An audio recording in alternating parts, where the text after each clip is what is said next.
Welcome to the show. There is the People's Bench, where we bring it the way it is without sugarcoating. I am your host, Fred Ogweno, and tonight we are coming to you live from Game Suits, our Riverside here in Nairobi.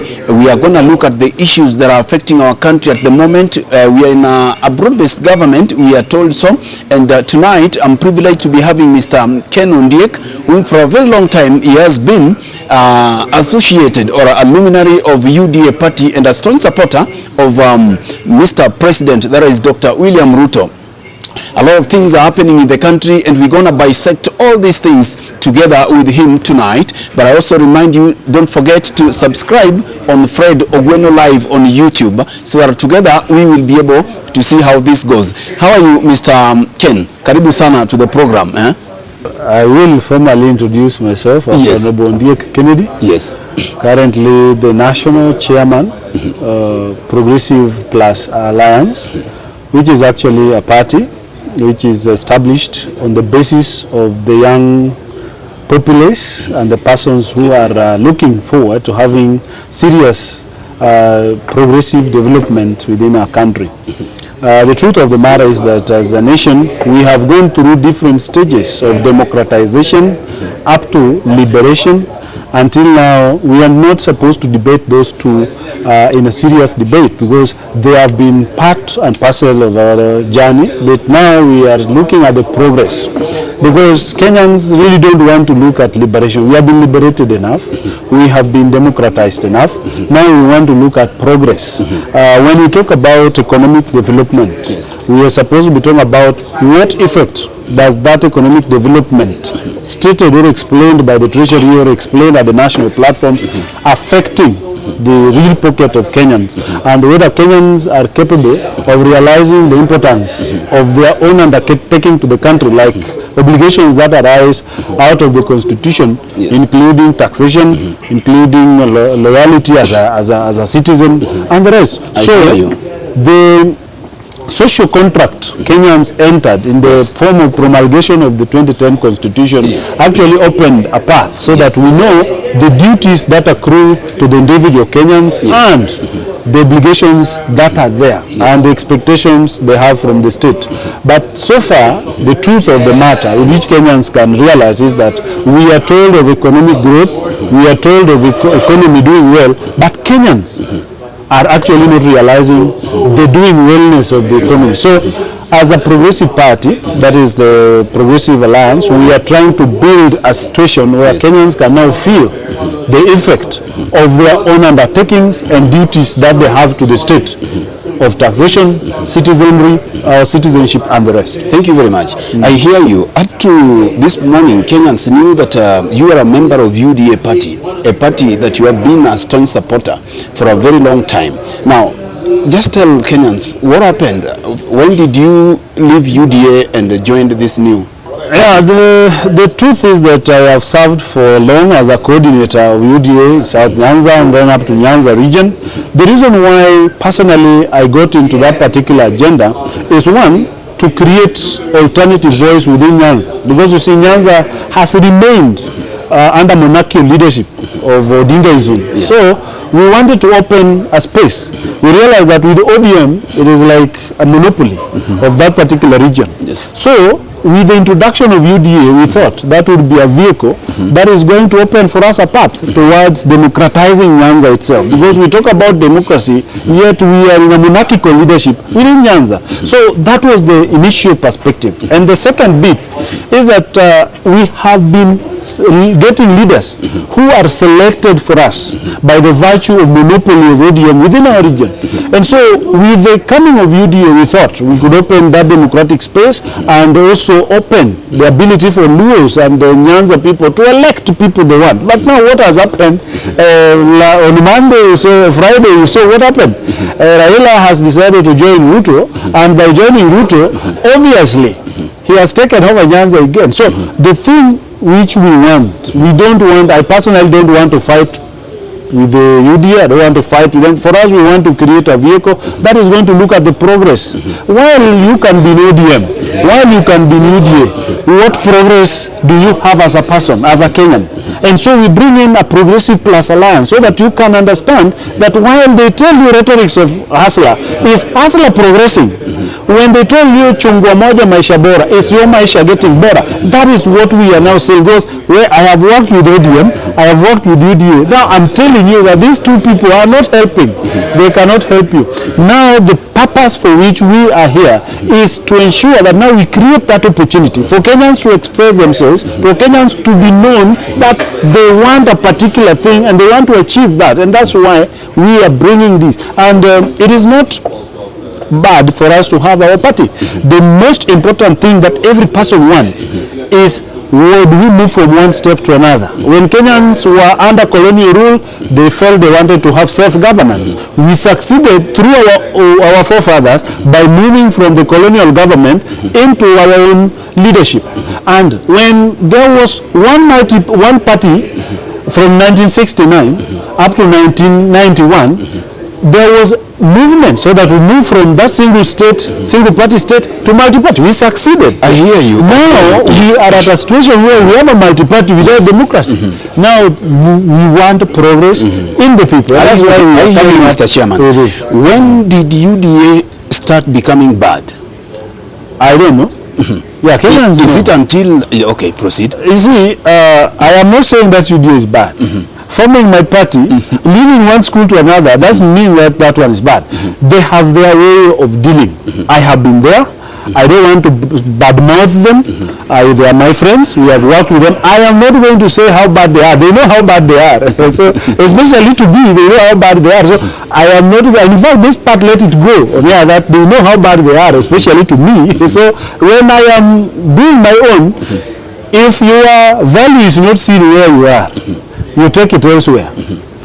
That's now, even Kenyans gave Ruto the presidency, they thought he had the value. But now Kenyans have realized that there is no value, including now they are even cursing Raila, who also they didn't give that opportunity just for supporting Ruto because they have found no value there. So even myself, together with other Kenyans, there are other Kenyans who voted for Ruto.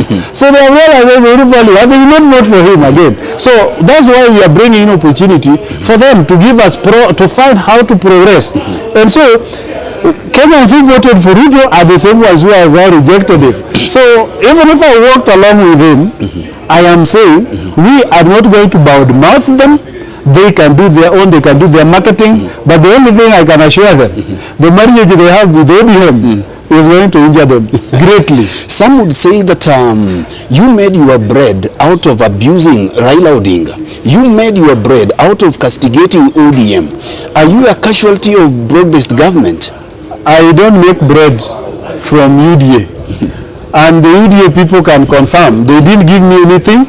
So I don't know what is bread in your meaning. Because if I made my bread by castigating Raila, and they know that bread, then they say it, which bread I got. I did get money, and I am not even intending to get money from them. They never gave me any bread. They know very well. They know the people they gave the bread. But if they gave that bread to somebody to bring to me, they must know that that somebody has not given me that bread. So let them go take their bread where they gave it, because I didn't receive it. And I don't want it. Yes. Are you feeling betrayed by UDA party? I'm feeling that UDA has betrayed Kenyans, because that's why we're talking about progress. When you talk about economic development with serious suffering among Kenyans, and you tell me, you give me that narrative to go and say it on television, as I always did, and then I get out of that television, then I check what people are telling me. I make a post on social media, people tell me the opposite. So I have to check. So that's why we are saying, fine, I have sat on my own and said, in UDA they were calling me coordinator. And that position also was not there. I made it for myself. They must know, the UDA people must know that that position was not there. I made it for myself. And Kenyans now realize it's there. I have now given myself and the members of the party, we are having a position of chairmanship of the national level. They will see what I will do in the near future. Okay, you are promising that they are yet to see the last of you. They are yet to see the first of me. They only saw zero of me. Yeah. In fact, when I was popularizing government policy, I was telling them that one, because William Ruto showed interest of working with the Luo community. He gave some of our sons opportunity to serve in his government. I appreciated that. In the process, I asked the Luos to join William Ruto in working along the government. And you did it so passionately. Because I did it passionately, because from 1963 Yes. up to 1966 is when we were in government. When Odinga differed with Kenyatta, we got out of government. We have remained in opposition today.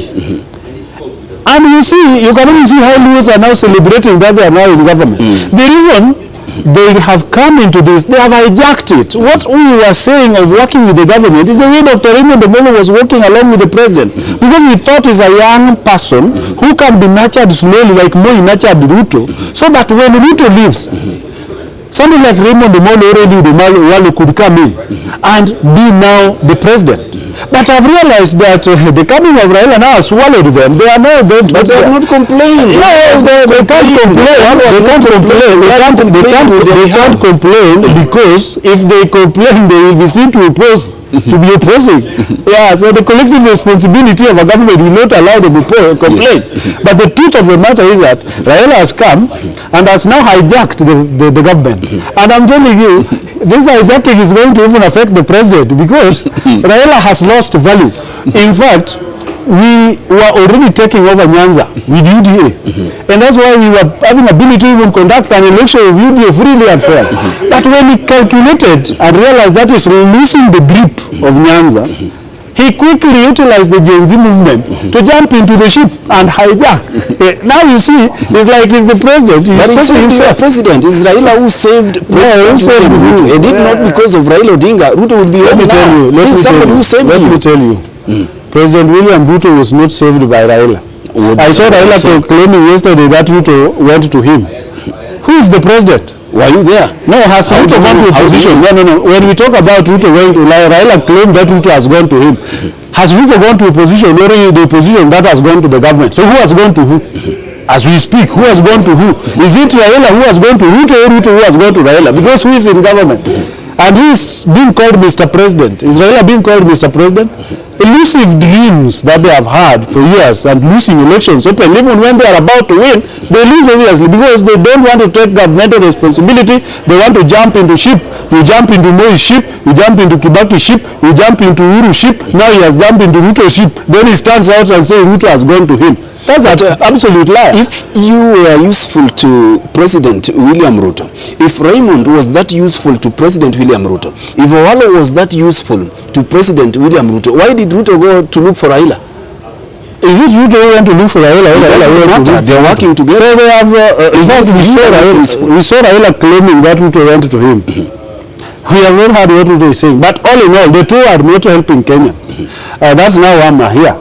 I'm here to tell you that whether Ruto went to Raila or Raila went to Ruto, all of them are not helping Kenyans. Because I'm telling you, there's no progress. You cannot claim that there is this development on paper, yet Kenyans don't see it. So we have tried our best I hear you, to package these things. Yes. Now, I am, as I said earlier, we are not going to castigate them.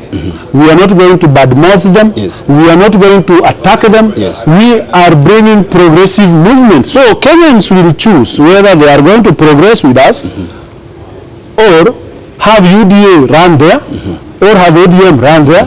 But the humble truth is that as a country, we are not doing well. And for us to do well, economy must develop not for the people inside government, but for the persons who are outside government. Because the duty that a government has is to ensure that services go to the people. It is not telling the people that we are serving. Let people see that we are serving them. I hear you, Mr. Chairman. Yeah. But by you telling us that you were given lies to go and lie to the people, you are a teacher. You are a properly schooled guy. I mean, who is fooling who? Why did you allow President Ruto to package lies, put it in your mouth so that you went and propagated it in all media houses? You see, my friend, when the road is built, you see it. Yes. But when you're told the road is built, it's different. I'm told the road is built. Yes. And I don't live in the whole country. I live in my house. I don't go to Northeastern every day. I don't go to Western every day. So when I'm told the road is built, yes, I check the government document. And when I leave the station, yes, is when I realize that people are telling me that the one you have said is not there. I have to check. The one you have said is not there. Or it is stalled. It is stalled. It is a river now. It is not a road. That is now when you have to check.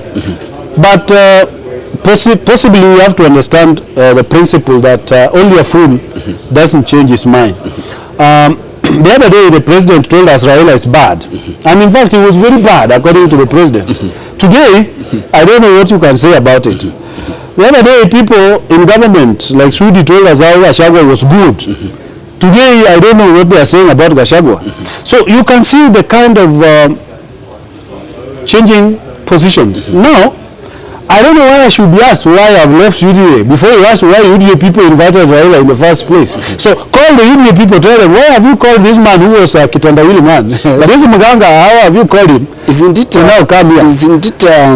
a contradiction when you say that it's only fools who don't change their mind? Even the president might have realized that Raila was good, and then he has changed his mind to embrace him. That's why it's wise. So when you categorize president as a wise person, and you categorize Raila as a wise person, categorize me as a wise person for leaving UDA and getting to my own, because everybody has moved. Yes. Yeah, if you are static, you are a mad person because you keep particular lane of the street and you believe it's yours, yet it's not yours. Yes. I served, I have worked, and even Raila has moved from one party to another. He moved from Ford Kenya to LDP to NDP to everything. William Ruto has moved from one party to another. Together with their chairman. Yes. Yeah, so I don't want to talk about them. I want to look at the Kenyans on the face. Yes. And tell them that one, we always go to election because we are in a Republican democratic system. Yes. Where we have 5 years election. Once we go to election, Kenyans must now learn to give not a blank check to people. Like today, you can see members of parliament of ODM busy complaining that Ndindi Nyoro has been overallocating himself money, and that's why he's performing well in his constituency. While, if you look at the CDF disbursement, the amount is the same. What is budgeted for? So I wonder where this is MPs, in fact I can call them these cows in parliament, these ODM and Zimio cows, where were they when Ndindi Nyoro was allocating for himself more money? Yet budget is passed in parliament, in the committee of all house. So when Ndindi Nyoro was allocating himself more money, where were they? That is why I'm telling you, this political dominance and the monopoly in our Nyanza region has given us monkeys and cows in the name of MPs. In fact, the things we have in the name of MP should just be thrown home, all of them, because they don't know what they are saying. If they can go to parliament and claim that Ndindi Nyoro has allocated himself money because he's chairman of budget, they are the ones who passed that budget. What did they pass? Why? So that is confirmation of ignorance. So if they are as ignorant as that, I tell you that's a product of Raila's selection of MPs to us, because we don't get the opportunity to elect members of parliament. They are put on us, and you know that. They are imposed on us. So the moment Luos and Kenyans will elect their own leaders, we are going to have people who will not complain over one MP doing a good job and the others doing vagabrands, because that is the problem we had when Raphael Tuju was a good MP for Ariad. But because we have a lot of poverty in our region who has taken grip of our zone and he wants to control us as a monarchical leadership, he doesn't want progressive people to get into power. When you are a good person who can be a member of parliament, you are thwart. They find cases to throw you away, they don't give you the ticket because they know they will bulldoze people to vote the useless person they have given their ticket. That's what they do. So that is the open space we want. There's no way you will have useless members of parliament and then you expect useful development. It's like a computer, garbage in, garbage out. If you take a useless person to parliament, expect useless development in the region. I hear you. Finally on that, even Ndindi Nyoro called them. They benchmarked Ndindi Nyoro's constitution. Ndindi Nyoro told them how he builds those things. Yet Kirajuret go to parliament to complain that Ndindi Nyoro allocated himself money. Which budget is this? Which Ndindi Nyoro passed? Which they didn't pass? So that is what I want to talk about. Focus on leadership. Focus on governance. We focus on the structure and what will bring progress to the people of Kenya. It's not about me. It's not about you. It's not about Raila. It's not about Ruto. I hear you. I hear you. But now, in the spirit of moving this conversation forward, yes, are you going to apologize to Kenyans that you propagated the message, the gospel of UDA, which according to you now has turned out to be all lies? Would you apologize to Kenyans? when it becomes season of apology, everybody will have to apologize, starting with everyone. So I don't owe anybody apology because I was not having responsibility to anyone. Even that UDA, they didn't send me anywhere to go and talk on their behalf. Yeah, if somebody sent me to go and talk, let them come and say, he went and talked for us.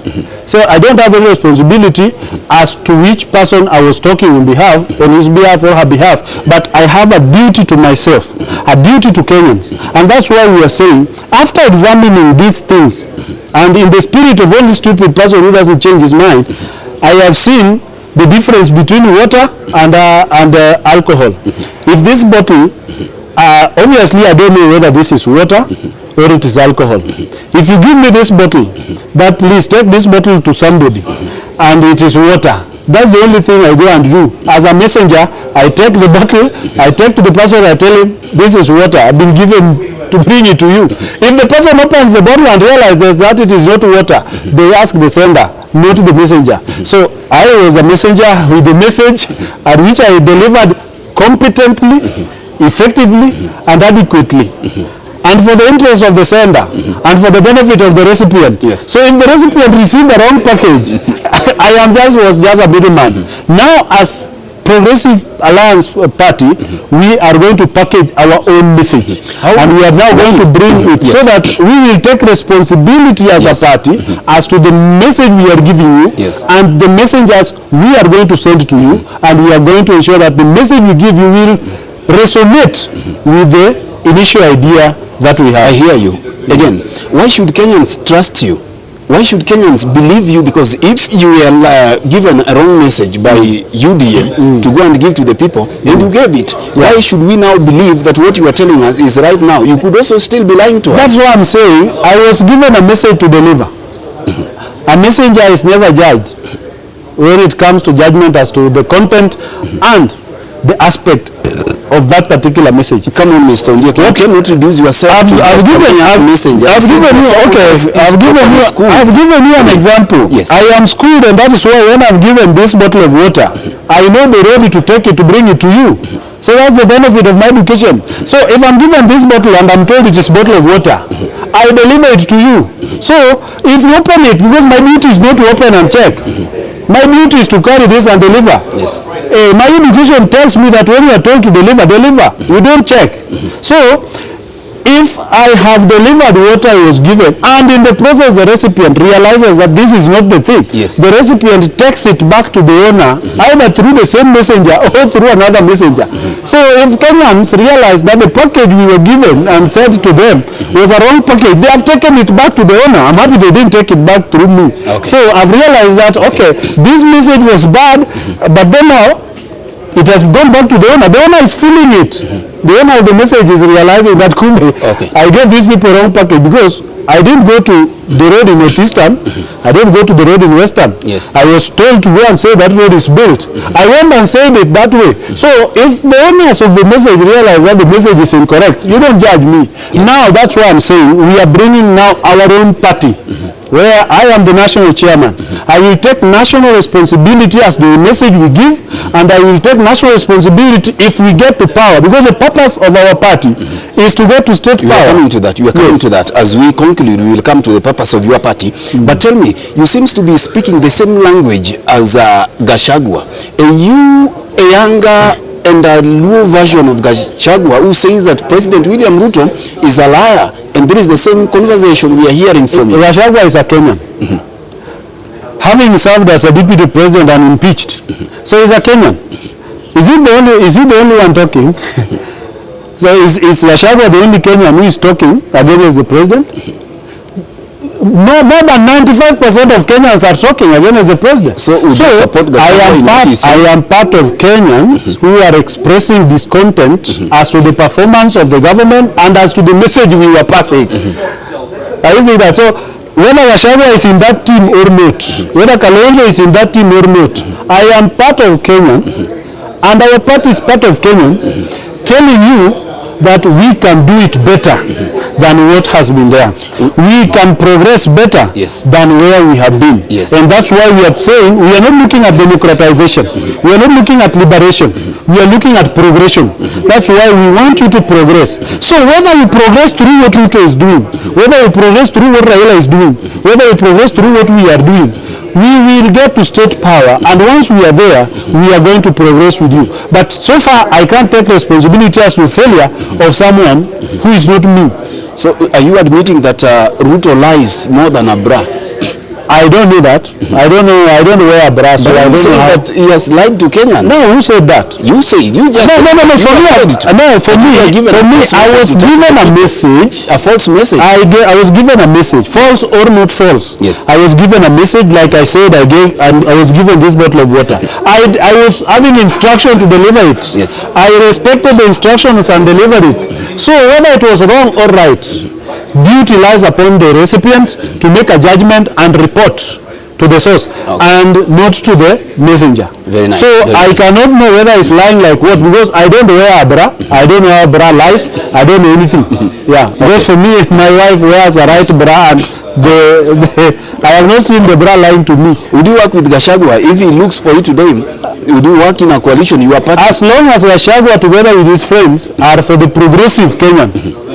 Not divisive, not corrupt, not everything. When Kenyans are going to feel money in their pocket as a true sense of their revenue, and as a true sense of their responsibility to the state, and as a true sense of their citizenry, I will work with whoever is willing to take Kenya forward.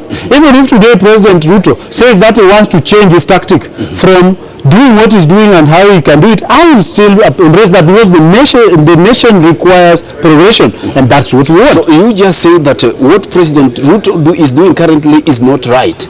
Kenyans are reporting back. Kenyans are reporting back, and that is why we are saying, fine. Don't you know that Kenyans are not satisfied? Yes, are you not a Kenyan? I am. Yeah, are you not aware that Kenyans are complaining? Yes. If I don't come, Kenyan is their complaint. What's wrong? And then I tell them, fine, I'm not just complaining with you, but I'm going to give you a way forward. And this way forward is, one, standing aloof to ensure that we give you the packet that will move you from point A to point B in a national platform without depending on someone who is. That's why you need to go quickly into the topic of acquiring state power, so that I tell them that I need the power of the state. And you think you have that ability to take on Ruto combined together with Raila Odinga? You see, I am not taking on Ruto. It is party taking on another party. Yes. Basically, you are taking on. Who tells you that UDA will obviously have William Ruto as their presidential candidate come 2027? It is the neck of that party to decide. They may decide not to have Ruto. So for me, it is progressive plus alliance that is going to take on any other political party that's going to have a candidate in the next election. That is 2027. So we are preparing ourselves. You have just heard of our party. Give us a few minutes. You will see what we are doing. And then you will judge us in 5 months or 10 months whether our party is capable of taking power or not. After all, I'm qualified to be president. My party leader is qualified to be president. You are qualified to be president. There's no one who was cast on stone to be president. And I can be the president. I can take the state power. Our party is capable of taking power. So the only thing is to appeal to Kenyans and listen to our message and check whether our message is resonating with them and see whether it is valuable and helpful to them. Had President William Ruto given you a job, nominated you or given you anything, would you be talking the same way you are talking? But I had agreed to there. I had agreed to there. Well, you called me. Which name did you call me when I came here? Which name did you call me when I came here? Coordinator. Yes, fine. Is that not a job? Yeah, so if that was a job which I was given to, I would have left it. So, now tell me about your new party. PPA is a party that is actually progressive in nature, and we are looking forward to coalescing Kenyans who are having like minds to build what is called progression in the country. We are sure that our country, the democratic space, is created already by the Constitution of Kenya. Now we are only looking at a path to changing lives of Kenyans based on Article 43 of the Constitution. So our party is actually a 1043 party.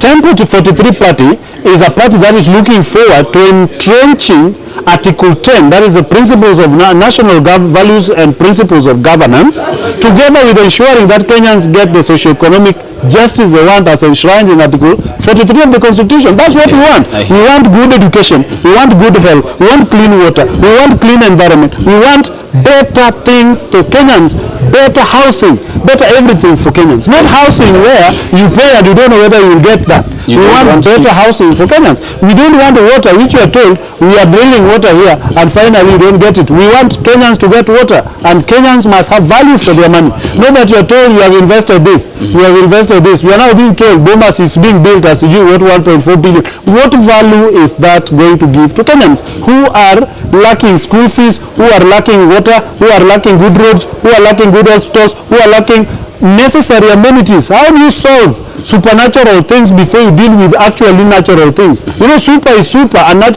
because you cannot tell Kenyans some don't even have shelter and you're telling them that you're building bombers for what? What is bombers going to help Kenyans? Yes, actually, when things are not working, education is in... Everything is not working. By the way, the truth is everything is not working. In fact, Dini Nyoro explained that when a project is being done at $1 million, MP disappears with 160,000, the contractor disappears with 300,000, the others disappear with 5%, and the rest are gone to nowhere. So there is nothing going on, and you can confirm that. Now, what we want Kenyans to realize is that as we conclude, Kenyans must realize that we contribute to the state as it is. And we have agreed as a people through our constitution to be submissive to the government. Submit as to pay taxes as instructed, to submit as to be loyal as instructed, to submit as to respect citizenship as instructed. But in return, Kenyans should have protection. When you see abductions every day and the government claims that they don't know, it means the government is not doing their duty of protecting. But you've just touched on abductions. You are on record. You're saying we are concluded. Don't introduce a new topic. I'm telling you. Let this my topic go to Kenya. You are winding it fast. I'm saying abductions because you have touched it. I've said Kenyans have given themselves to the state. Yes. They are paying taxes. They have given loyalty. They are respecting citizenry, but in return the state has a duty to them. One, to give them protection, so that the state has a duty to explain who is abducting who. You cannot tell us that people are being abducted and you don't know, and you're telling us you want us to believe you. So what then? You need to get out of that place and find someone to go and know who is abducting people. You cannot tell us that SHA has failed and the Auditor General has given us a report and you are refusing that report, and this is an institution of government which has told us that this thing of government has failed. So who should we believe? So the fact is this: once a duty is given to you, responsibility comes with it. Once there is an obligation among the people to respect, there is also a duty to be respected. If Kenyans have said, we have brought to you this bottle to keep, if they don't receive it back, you have failed in your duty. If you're given money, a member of parliament is given money to do this, and he has failed to do it, he has lost the duty. So that is now where we are coming from as Progressive plus Alliance, so that we want progress in Kenyans, not narratives, not preparations, not big thoughts. You better do something small, and Kenyans will feel it, instead of grandiose theories which end up being white elephants like the ones we see around. I hear you. Yes. Do you think William Ruto is a one-term president? Basically, from what is going on, and because we are a political party, we want to take that office. So obviously we are coming for the office. In 2027 we are coming for the office. So I don't know whether when we take the office in 2027 we will have taken a second term. So obviously when we come in as a party and take over the office, he will have lost. So obviously we will be a one-term president. William Ruto is already working together with Raila Odinga. You see, Raila Odinga cannot win anything in this country. In fact, if you believe in Raila to help you win, Raila only helped Kibaki. Beyond that, you know, because first he has lost trust, even in his own back, in fact, even in his own home, he has lost trust of his people inside Kodinga family. So, if he has lost that trust, who will trust him here? You can only trust him if you are hearing about him, but if you know him actually, you will not trust him. And I don't want to talk more about him. That is the end. Yes. We are a political party, they have a political party. Let us discuss political parties, not persons. I may be chairman today, I may not be chairman tomorrow. I may be presidential candidate tomorrow, or I may not be. So, Raila is no longer running for anything in this country, because we have seen it's rejected locally and internationally. So someone who has been properly rejected like that, I don't want to discuss it. Thank you, Mr. Chairman. Yeah, because time has gone and run out. Yeah, a good dancer, however beautiful, however good you are, you must know when to leave the stage. If you refuse, you will be pushed out. Okay. And obviously, circumstances pushing you out. So I don't want to discuss a church which is being closed when there are churches which are strong and moving on. Yeah, so the church which is big, in fact, when you are on your sundowner, that's why sundowner music are usually very slow, cool, and kapupa for young people is very fast. Okay. So when somebody is dancing his sundowner, I don't want to call for curses. Thank you. He can dance peacefully, he can go because he obviously live. So I don't want to push him out. The circumstance is pushing him out. I'm only part of the circumstance. Thank you. Yeah. In 30 seconds, you are parting shot to that young Kenyan who has felt betrayed for a very long time with this government, to that woman who Sha is not working for, to that young university student leader who has not gotten help to this particular moment, and who thought, whom you convinced that President William Ruto was the best, whom you convinced that this government was doing everything right. What will you tell them, even as you are now joining your new party? I tell them, you were in one secondary school, but you have to move to university. Meaning that change is inevitable. Change is something that is written and has been narrated over centuries, that if you don't change, the change changes you. And that's why on my Facebook, when I was preparing for the today's statement which I made, I said, I have seen a revolution coming and I don't want to stand on the way. Come on. So the revolution is coming and I change with changes. I don't want the change to change me. The fact of the matter is that Kenyans entrusted William Ruto with the presidency of this country. They gave him a blank check. William Ruto decided to come in, create the check by himself by deciding to change NIF to SHA, deciding to change university from HELB to a new system, which have obviously failed. So they didn't give him a check. So they gave him a blank check. So I am presenting ourselves as a party, and in the due course we are going to present our check to them, so that they will evaluate whether the check is feasible, the check is possible and achievable. But the most important thing, as a people, we have gone through democratization, we have gone through liberation, now we must go through progression. And that is the purpose for which we are here, that our party is going to create an environment allowing you to progress. Not to tell you that there is progress which you are hearing on View Sasa. We want to give you real progress on you. You are told that the unga would go, some gas cylinders were to be cheaper. I don't know whether they have achieved them.